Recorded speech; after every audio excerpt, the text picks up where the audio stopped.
Hello, my name is Edvinas Eimontas. I'm here today to give you a lecture about the sport trends, the future of sports in different aspects.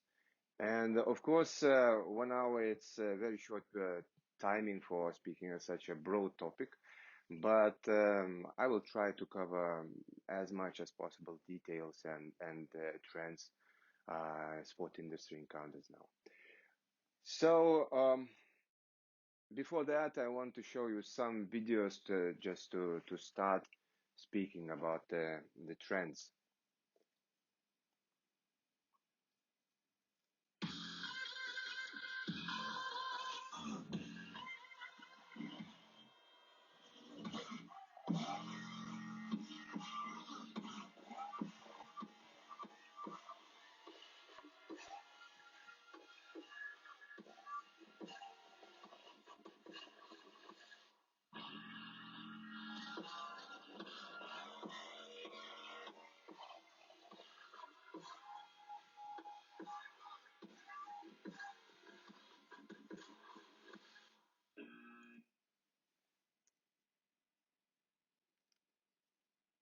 The next one.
The third one.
It will not take long, just several more, two more.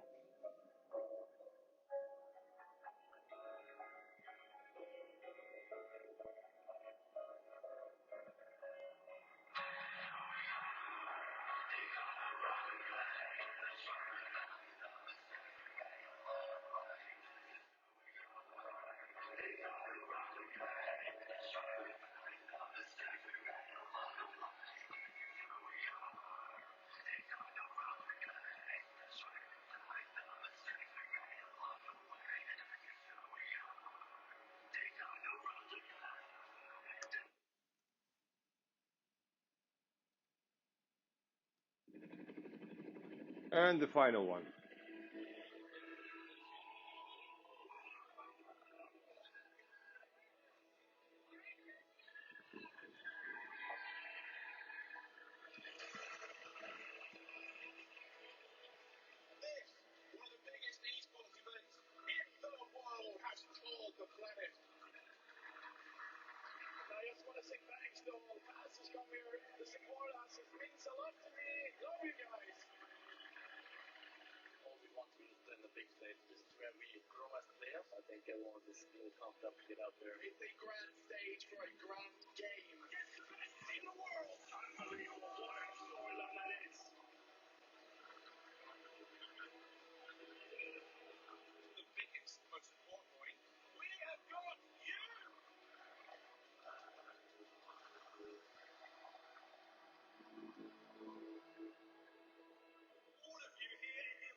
So after such an introduction, I usually try to give some different topics, different videos. There are vast of the examples I could share with you, but just my idea is to come to the question, what is sport? Because those examples show that it is not, there is no simple definition in that. What we usually understood, what we usually understood before, what is sport, with those four characteristics as physical activity, rules and regulations, competition, institutions. If those rules are those rules still applicable to when we describe what is sport? Because uh, yeah, we already get used to that those characteristics were common, and we try to fit particular sports in some framework, to draw the borders, the limit their space, and say, okay, this is the if the sport corresponds those characteristics, so it is sport. If the physical activity is not, so it is not sport. But we need to understand that life is not standing in one place. So the development of sport, or our understanding what is sport, also developed through centuries, through decades. And so I give here you example about the sport of maybe someone doesn't know that, but this is the tug of war. The official sport which was included in the Olympic Games twice. Um, that means, of course, it was more than a century ago, but that means that if we do not know the sport, or if we practice such activities in our family feasts or meetings only, so that shows that sport is not that doesn't evolve. All different sports evolve. So this is again, if we speak about physical activity, and if we describe some characteristics about that, is this sport, or is this sport as an esport in this sense? So the challenge is, and what I'm challenging you as well, and always saying that the boundaries of sport uh, changed. We do not have strict boundaries what we could describe as this is sport and this is not sport. Sport is a part of the entertainment industry. So as an entertainment industry, it developed, and also not only developed in its own sake and its own pace, but also it spread to the other areas of entertainment industry. So we need to understand that sport will as part of entertainment industry, will move further, and will take and will accumulate different characteristics of the entertainment industry. and we need to be prepared for that and be open for that.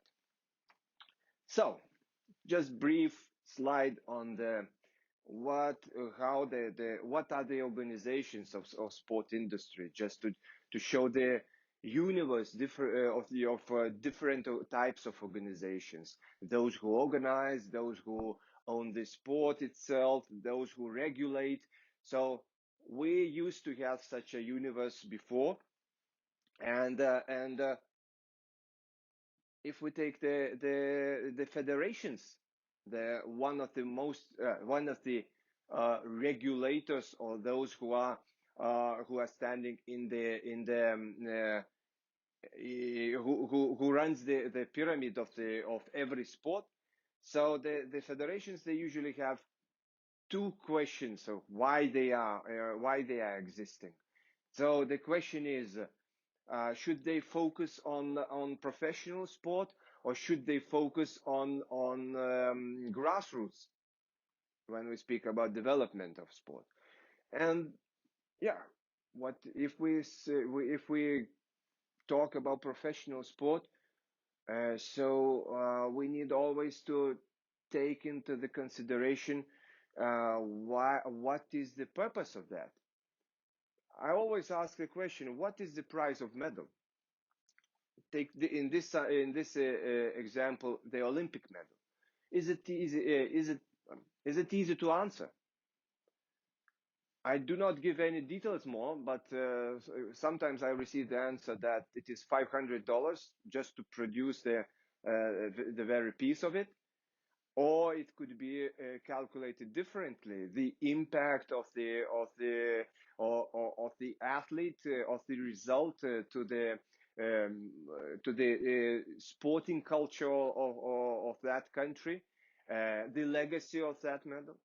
Or maybe we can calculate just simply the amount spent to prepare all the Olympic teams during 4-year length period, and then divide it from the number of the medals. There could be different approaches, but what I'm saying, we need to understand why federations, why we invest in the professional sport. What is the purpose of doing that? Or as federations, we can dedicate our efforts to develop the grassroots. What is already on the agenda, especially in European sports organizations, more than a decade. But what it shows that the models, usually federations, they developed or invested in the grassroots of their sports, is not performing as it is it supposed to perform. And this is some statistics data from Eurobarometer 2017, which shows that despite all the hype towards physical activity and promotion and preaching to be physical active, trying to bring a lot of projects and programs to involve more European citizens to be physically active, despite all that effort from governments, municipalities, federations, clubs, etc., the level of Europeans who never practiced sport from 2009 to 2017 increased from 42% to 46%. That means that all what we understood how the sport is structured, how the sport organizations are structured, what they need to do, what they need to organize, how they need to organize their activities, it seems that it is not focused to reach the target. So this is, in addition to that, to the complicated evaluation of sport organizations' investment into the professional sport. taking in consideration underperforming or missing the target when we are speaking about the development of grassroots and physical activities. The sport organizations also have challenges in managing the organizations itself. We speak about the challenge of modernization of hierarchical management structures, where the most federations, they have the structures which already counts more than 100 years old history. There is also strategic attitude or lack of strategic attitude in many federations towards the development of their particular sport.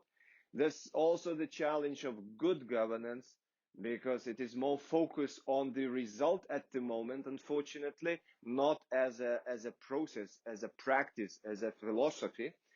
Um, there are also the challenge for sport organizations, quality involvement of athletes into decision making, not just for tick mark that we did that, but naturally, organically, and effectively involving athletes in the decision making, creating the instruments to do that, creating the preconditions for the athletes to be able to understand their sport and be able to generate the ideas and understand how decisions are making. Sports autonomy. All the time we hear the discussions about the sport being autonomous, but it's still relevant. Is the absolute autonomy existing? I claim that we shouldn't be too optimistic, and there is no such pure real term as autonomy. And there are a lot of politics, there are a lot of different circumstances, but we as sport organizers, as participants of sport industry, we need to understand that, and we take it as a normal condition, and we should learn to work in such conditions. Corruption, time to time, despite the good governance, promotion of good governance, and attention from public on scrutinizing of sport practices, corruption scandals, they appear time by time. So this is also the question: corruption, is a systematic corruption or individual? It's easier to fight individual corruptions, but it seems to me that we still have systemic corruption, or preconditions for such environment creates possibilities for individuals to behave badly. And who guards the guardians? This is also the question when we speak about the organizations and about autonomy and the structures of the federations, where there is no clear structures of reporting, leveraging, and separation of powers. Should it be? Can the sport regulate or guard themselves by themselves? Question mark. So this is there could be also the future changes in governance of sport organizations as well. And now we have, despite the fact that there are some, as I already showed, that there are some issues, questions, and challenges in every sport organization, there are also global shifts in the world. I mean, global shifts in the map of or political map, economical map, and being part or being the part of global picture, global view, sport is also affected by that. We are speaking about the shifting to the Far East, taking the trends of political shifts, sport political shifts towards that. Most of the events organizing in that part of the world. Also, the economic capacity shifted from Western world to other parts of the world. So and also including the changes of the generations, also taking in the consideration middle class growth and also the migration. So all those specific conditions, they affect also the trends and the pace and speed of the development of sport. And we also see that why I took this topic on why we need to speak also about the events, because event is the core element of every sport organization. We do practice sports, of course, we do develop our sport, but the main purpose why we do that, it is because of the competition, because of the event. Even if we are amateurs, if we are running for our health, and in most cases, even the grassroots, the amateurs, they want to compete. At the end of the day, this is the competition. Flavor is very important for development of sport. By the way, this is one of the characteristics, competition. And also, this is also the competition, the events, they also are affected by changes, what are happening in the society, in the world. And mega sport event organizers, they challenge with they have the challenges with the organizations, with the candidate, with the having a number of candidates who want to bid and want to organize the event. This is the example, for example, of International Olympic Committee, which struggle to find potential candidates for Summer Olympic Games for 2024, 2028. So they needed to find different approaches and solutions, how to deal with that, how to guarantee the legacy of Olympic Games, and how to bring all the knowledge, know-how, and proceed with that. So this is also the shows that it is not we cannot consider sport being known, promoted in the society, and it is as a granted. We need, as sport organizations, always be prepared to find the solutions, find the ways to promote our sports and our events, especially, I mean, those changes and preferences in society, when they are negatively affecting our activities. We need to be try to be not reactive, as in this case, but proactive. Now I gave you a broader picture. Try to sketch the broader picture and broader factors which influence the current situation, or those the turbulent elements which affect the development of sports and development of sport organizations. Now let's try to focus a little bit on every particular part of that of the universe of that sport industry, which are affected by the development, by the trends, or technological trends and development trends as well. And those particular areas, they are I could say as a many pieces of puzzle which creates a sport industry. So let's speak about athletes. At the end of the day, athletes are those who are if there are no athletes, there is no sport. So athletes, the question for the future, what I found different information on that and discussions on that, athletes, how they will look like in the future, how we as sport organizations and organizers, how we will approach to the development of athletes. Should we focus on nature, or should we focus on nurture? So this is the question. Or there are a lot of different theories saying about that. 10,000 hours training to reach the level of the of professionalism. There are different saying that this theory doesn't work when we speak about nature or talented or gifted individuals. Then it's a little bit different. So, despite all those discussions in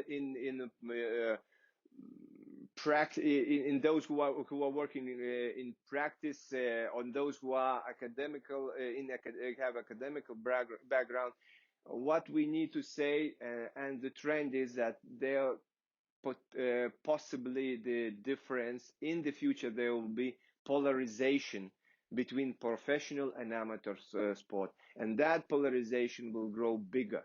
So those who will participate in professional sports, their level, their achievement will be bigger, and the gap between professional and amateurs will increase. This is also the question that, and also some statement and consideration that, of course, future athletes will look differently than we already know what we used to see what the professional athletes are. They maybe it will be also the question for the future competition, that there will be competition between natural athletes, those who developed, who trained and reached their level without any artificial influences, interactions, versus improved athletes. So this improved means a lot of things. So what are the trends of training of athletes, preparation of athletes? One thing, those new training methods. I think you already also heard about neuro coaching, programming. The brain is the biggest limitator of our capabilities. So this is the new training method where the athletes are taught to take away their limitations, brain limitations. There are also sleep and nutrition.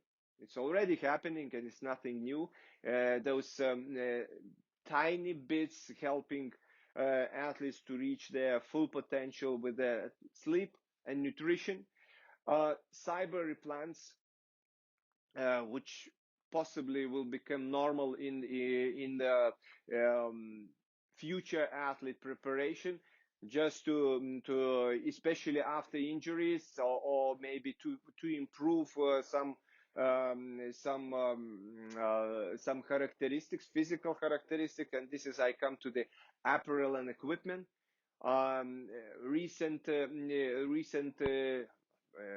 Of course, I could say recent, but there are time to time happening the discussions about what kind of innovation in apparel and equipment could be applied for sports. We had some more than 10 years ago, we had the situation in the swimming. Currently, we have a similar situation in the left athletics, in running, in endurance, long distance running, where the Nike produced special running shoes for that. So cyber implants, apparel, where the limits are. I mean, where the federations will set the limit to that. So medical treatment as well. I remember the case, maybe some 15 or maybe more years ago.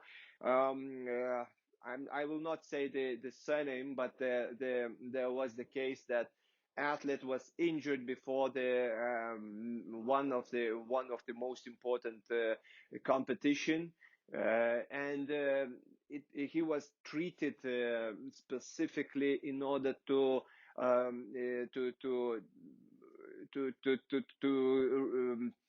regain or return back from injury sooner than it usually took the time. So they managed, using the medical treatment, to minimize the recovery time, I think 2 times. So it is already happening. The natural gene mutations. We already had, we as sports we say that, okay, natural gene mutations, we are flexible in that. If there is a naturally gifted athlete, we allow to participate in the competitions. Maybe there could be some limitations, but in many cases, we do not give some restrictions on that. And this is also what some organizations, some countries even doing. They are selecting purposefully selecting kids, taking the analysis and scanning their gene combination, if and try, and if they are suitable, or gene combination is suitable to pursue some specific sports, they are oriented in that. So this time of artificial, we could say artificial process engineering, also already now happening. And of course, the final one, data, data, data. That leads me to the next slide. Data is what changes the how we understand, or how we used to understand the sport. The data changes in our notion and our understanding of that. It doesn't mean that we didn't have data before. Of course we had, but the thing is that, one, we we didn't have possibility to collect vast amount of data. Second, we didn't have the possibilities to analyze vast amount of data and understand the refine the data and understand and to receive the information which is necessary to make the decisions. So technology, statistical data, and analytics allows us to do that. I could say data accumulation, the vast amount of data, possibility to analyze this and to apply into the preparation or to training of athletes. This is the what is the very important trend in the future. And of course, we can say that this is the artificial intelligence. What it's even applied now, and some solutions already implemented now. And it is not only for the athletes and their preparation, but it's also for the spectators, for the fans, giving data, giving information which helps or brings more excitement, more engagement. So this data serves for that. 5G technology. Pala, skambina, aš išjungsiu, gerai?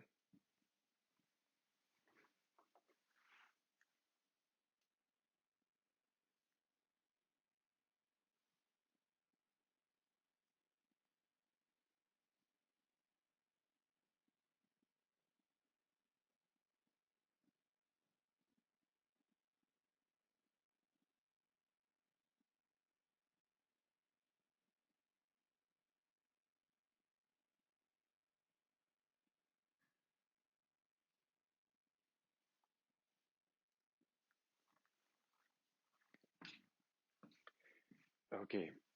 5G technology. This is the technology which will help for. This is a part of everybody is speaking about that. That 5G will help will make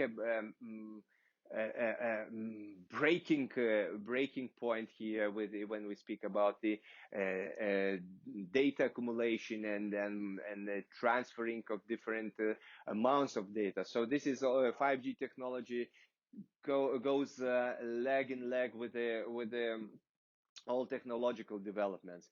Virtual reality, augmented reality, mixed reality.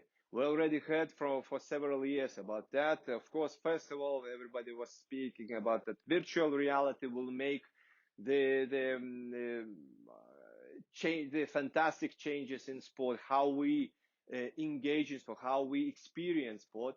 Uh, Time went, and we are now more speaking about augmented reality, which helps athletes to prepare, to train, to develop their skills. Also augmented reality for spectators, just to be not completely separated from the event, as in virtual reality, what it usually happens, but adding additional elements to the real environment with having augmented reality elements, uh, just to have more and richer experience.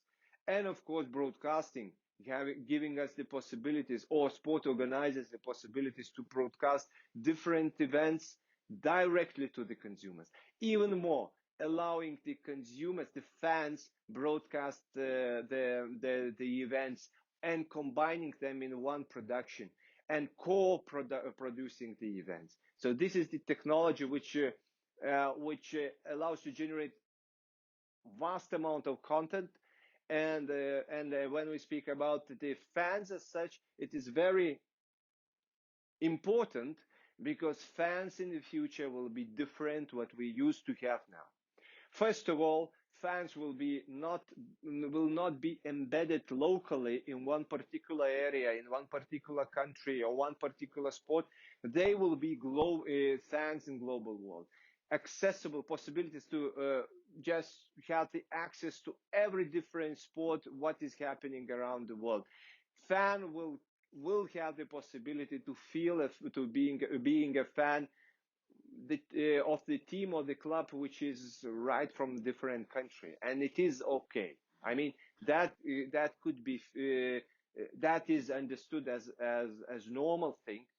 um, yeah, fans also, there was some discussions before, has live event a future, speaking about the attendance. And yes, fans will keep going to the events. It will take, of course, maybe those events will look like differently, and also there will be a different experience at that, but fans will go to the events. At the end of the day, this is a completely different product. If you go and watch the match or the sport competition live, or you watch broadcasted, it's completely different product. Fans are multifaceted and diverse.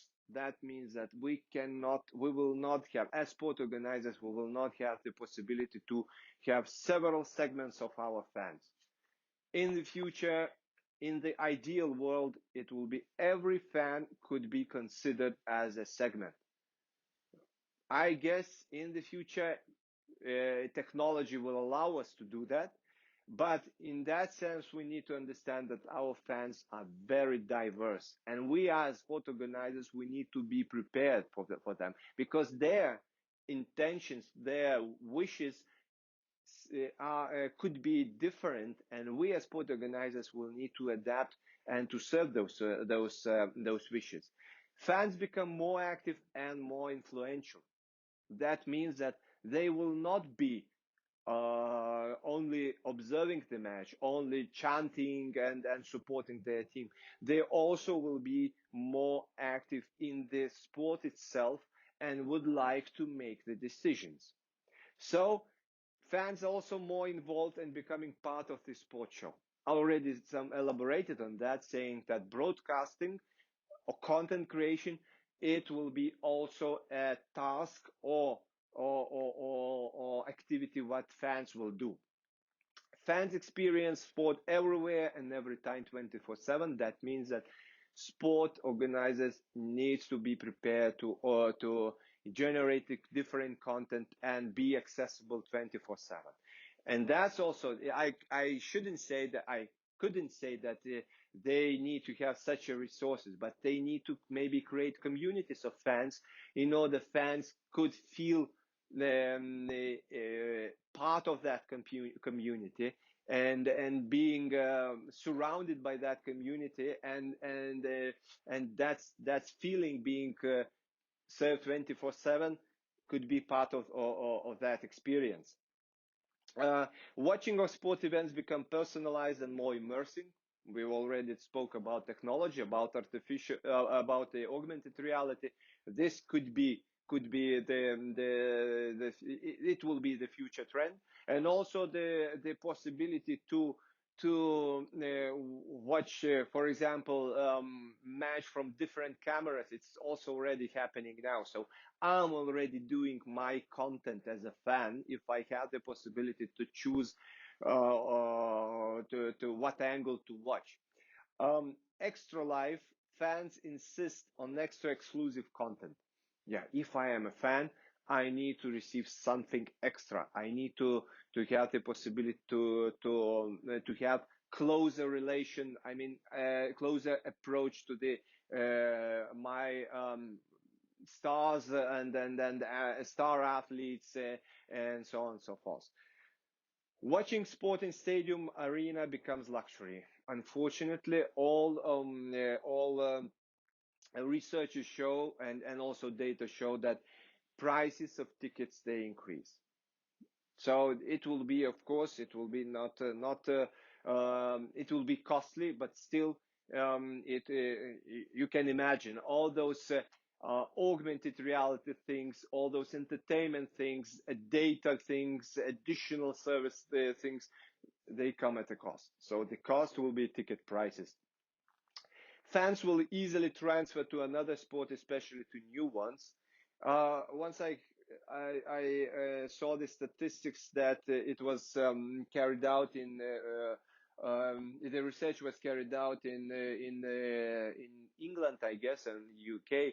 So the funny thing was that um, people were almost two times to the probability that a person will change his or her religion is two times bigger than he or she will change their sport and their sport club.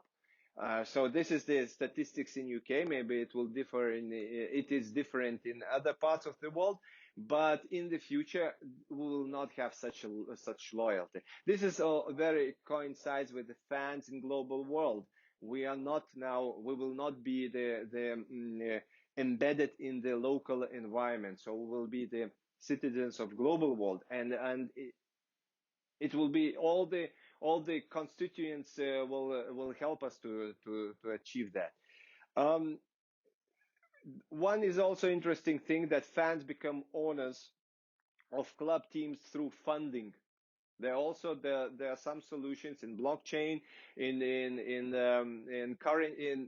cryptocurrencies where fans have obtained the possibility to vote, to make the some votes and make the decisions for the sake of the clubs. It will possibility that it will become more common thing is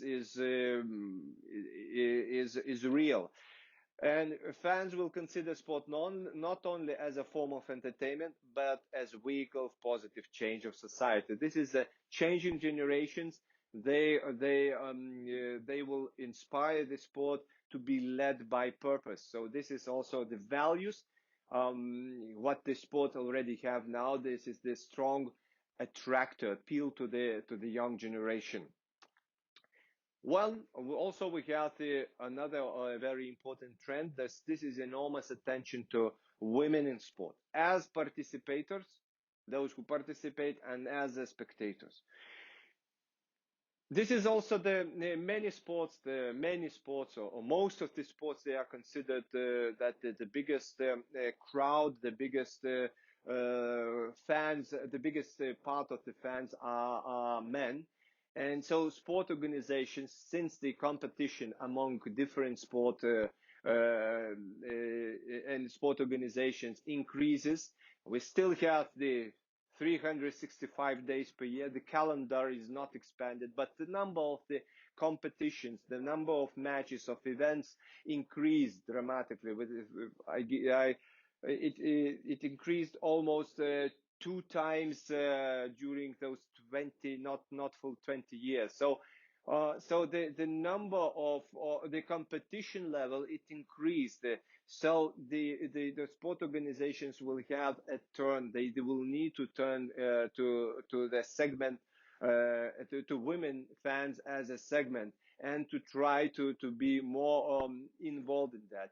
Many sports, including football, soccer, they already made such a decision, instead of, or in addition to competing with other sports and other organizers in other parts of the world, I mean globally, in China, in Africa, in the Far East, there is a very focused attention to women as a fans and as a participants in local region. I mean in Europe as well. The same I see in the United States as well. Uh, Active becomes trendy. This is this social change, how we as a society behave. Yes, there are some trends that the physical activity will decrease, and hopefully we'll manage to change that. But active becomes as a trendy lifestyle. It's not only participating in the competition, but it's also the living the life actively. And this is the trend what we could observe globally. It is the combination with the sport tourism, traveling, following sporting events. Because of that lifestyle, some members of the society, and maybe bigger members of society, will follow that trend. So it is also, it is also connected with our cities, with changes in our cities, using bicycles instead of our own transport, having the possibilities to train outside instead of going to formal surroundings. So this is also affected by the changes in the architecture, in the how the cities are managed, etc. And another trend is that sports and gaming will collide. It gives three dimensions in that. One is extreme adventure sports. They become as a traditional sports. So I already gave you example X Games. I gave you the example what Red Bull does. Also, esports as new sport. It's not the right term. New sport is sport the gamification of traditional sports is already happening. Esports is only just the fantastic universe. I'm not elaborating on that today more. It's a big universe. We need to explore galaxy of different opportunities for traditional sports, we so called virtual sports. So the gamification, as I said, and possibility to compete in virtual circumstance, virtual reality. It's not like but using the real equipment, but connected to the competitions with other participants. So it's interesting that this COVID-19 situation, it allowed us, or gave a boost to that type of the collision or merging of sports. Esports, as already mentioned, and just a little bit very short info about that. What I gave you here, the different definitions. What is sport? So we see esports with the S capital. We see E/sports with virtual gaming, simulation sports, electronic sports, e-gaming, competitive gaming. A lot of different definitions. I like saying that if we play if you watch basketball in the arena, we watch basketball. If we play in our backyard, we usually play basketball, despite the fact that we are playing two against two on one basket with one basket. So basketball or traditional sports, we usually use one term and we understand what it means. The difference multiplicity of definition give you the very right insight how complex e-sport is. It doesn't mean that it is there are such many different definitions. It means it shows our or uh, mix up feelings towards esports or from the traditional sport. I could say that. So I guess I usually say that I usually use the term esports, and that gives you a clearly understanding about what I'm speaking. Infrastructure. Infrastructure, as I said, we will not lead somewhere. We will not go away from the live event. So we need infrastructure for that. So stadiums and arena, they will be different what we see now. They will be more as amusement parks, bigger ones, with the third venue possibilities, some combination of fan zone together with the stadium, and hopefully it will have no linear sitting and with big screens with the big entertainment areas. Another option, it could be that we will have boutique stadiums specifically dedicated for live events, of course, price out with the limited possibilities to attend. This is the picture of a brand new project of esports arena in, I guess, in Toronto, 7,000 seating capacity. It's different concept what we used to understand how sport arena should look like. It's a esport arena. This is theater. This is the combination. It is good example showing that sport, esport, and they are part of the entertainment industry, as a leisure industry, as theater in this case. I wanted to give you this example about sport organizations and innovation, and just to show you how it is, why it is not easy to make the predictions and set to describe the trends. So this is the sports media. They presented 20 startups specializing in areas such as athletic performance, analytics, content production, and in-venue technologies. Those startups, whereas we need to observe them because they are those who are exceptional and where the innovations are going in terms of sport. And then COVID-19 happened, and we have completely different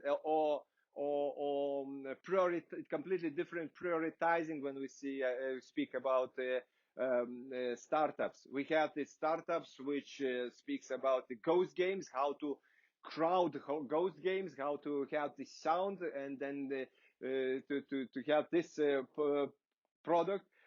There are also new platforms, the orientation or focus on new platforms that can enhance the fan experience from home, and also the smart stadium solutions. At the end of the day, we will return back to live events, and but the stadiums, I guess, new stadiums in the future will look differently when we used to see them. Big sporting events also, they will be, despite the fact that the calendar is crowded, but there will still be the huge competition, and there will have will emerge new big sport events. So one trend is modification and merging of traditional sports. We already have basketball 3 against 3, football, we have futsal, handball, we have beach handball. Sport events will return to the city centers. This is what is also happening currently now with those urban sports. We are, instead of taking sports in arenas and stadiums, many or some sports, they return to those areas where usually life or for citizens is happening. Also, some specific events are organized there. Sport events are targeted for family entertainment. So that's I already gave you some insights about women in sport, and that's also coincides with that trend that the sport events will be focused on families. Sport tourism is also one of the biggest trends. The events will be will be set in the destinations in combination with tourism or leisure centers. So because the tourism is a huge market, and this is the sport collaborates very well with tourism. Sports sponsors and broadcasters will produce their own sport events and invent new sports. It is already happening, and for example, the video I showed you before, Red Bull. It gathered the same attendance, the same watching ratio than FIFA World Cup final in 2014. So I think that it will multiply in the future such events.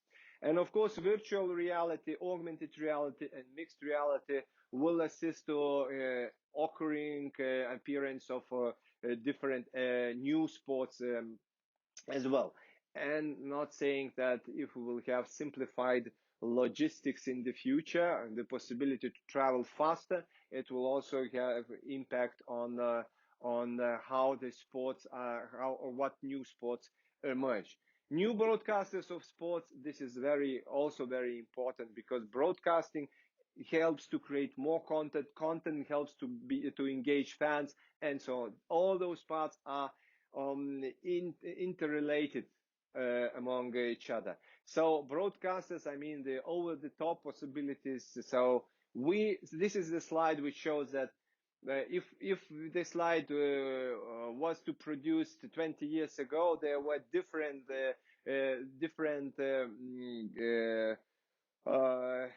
kids on the block, we can say.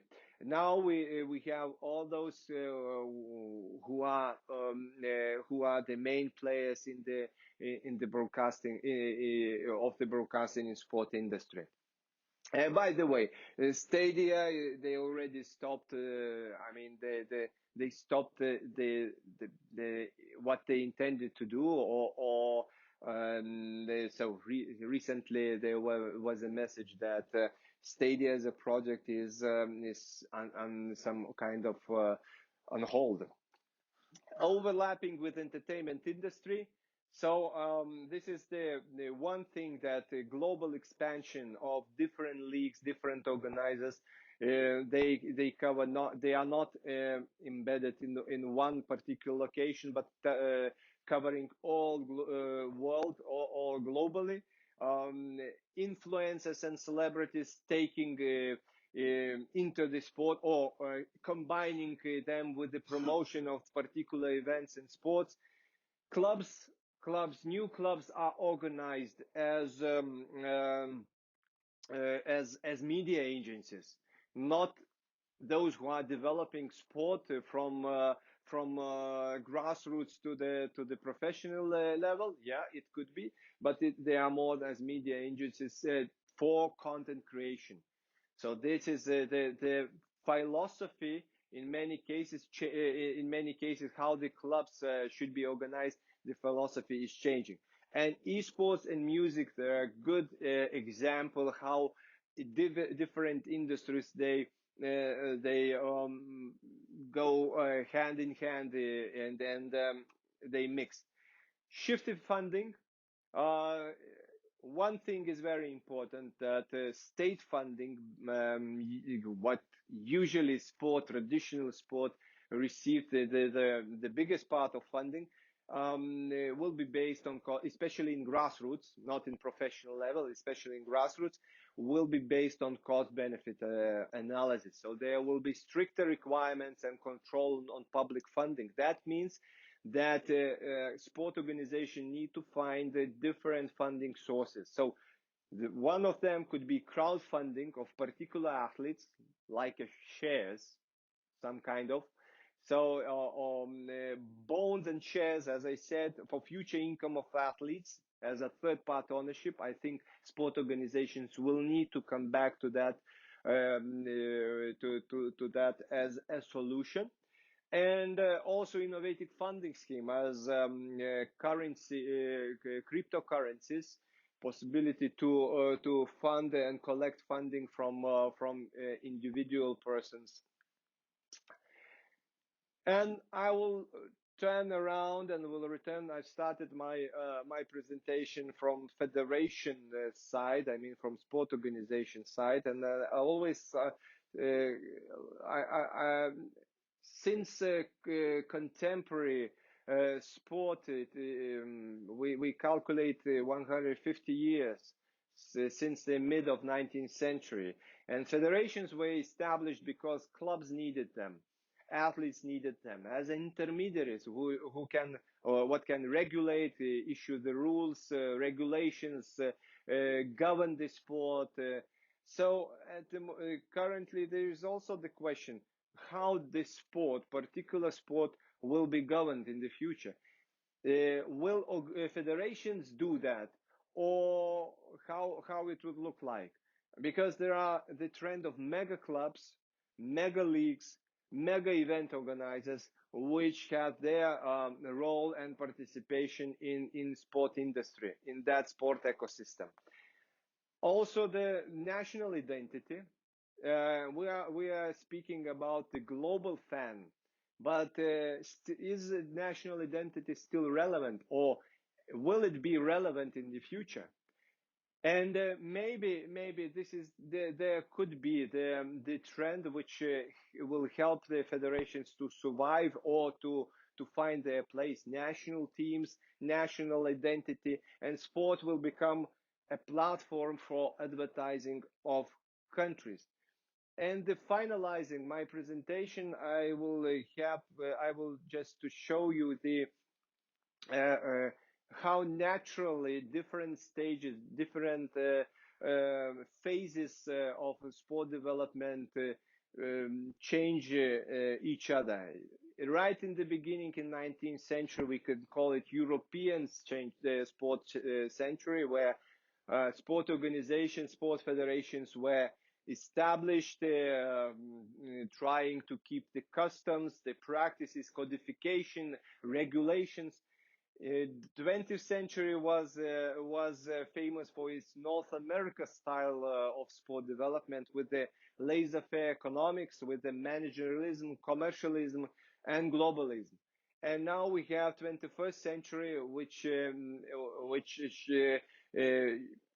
which can be considered as a Asian sport model century, where we speak about nations building, politics, statecraft, international relationships.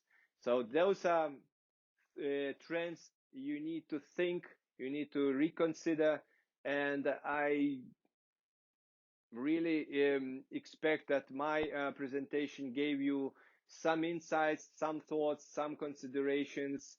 And if you would like to reach me, you can find me on in LinkedIn, in Facebook, and uh, I hope you enjoyed my lecture. Thanks.